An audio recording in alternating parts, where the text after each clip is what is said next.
What is psychological projection? It sounds like some sort of thriller movie or television show or book, but in actuality, it's something that's quite common that most people do, and sometimes we do it and we're not aware of it. So psychological projection is a defense mechanism.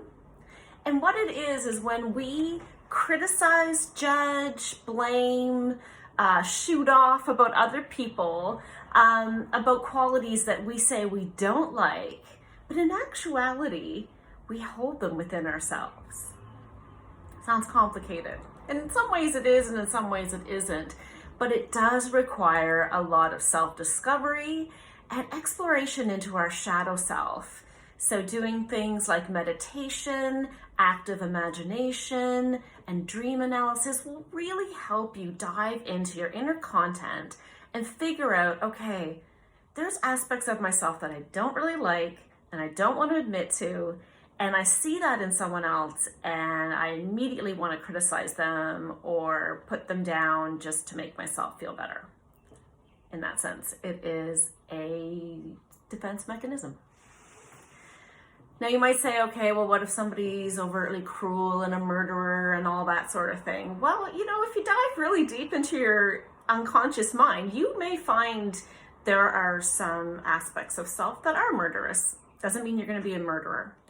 It's sort of like a reference I made before to Stephen King and his ability to write these incredibly terrifying stories. That doesn't mean he's like that. It just means that he's able to tap into that aspect of self.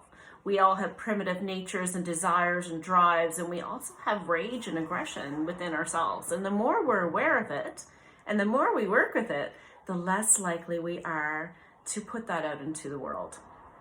And if you're aware of your projections, you're less likely to judge because you're able to step back and go, okay, I kind of feel a little jealous of this person, or they're annoying me. I think that's because I'm a little bit like that too, and I don't want to admit it, and I hate that I'm like that. I do it myself. I mentioned in my last post that sometimes I'll shoot off about people, like, oh, they're so shallow, or they care too much about their looks, or they're acting so sexy and being this, that, and the other thing. And then I stop and go, you know what? There's parts of me that are like that too. Sometimes I'm shallow. Sometimes I worry too much about what I look like, or maybe I wish I was sexier or something like that. It's just a great way to sit down and get real with yourself. Get real. Understand that you're not perfect. Nobody else is perfect, and that's okay. The more you accept that part of yourself, the less likely you are to put that on other people, and that will make your relationships so much better. Not just with your immediate family or friends, but with everybody, people you work with, people you meet on the street. You'll be much more compassionate and accepting, and that'll give you a chance to work on yourself.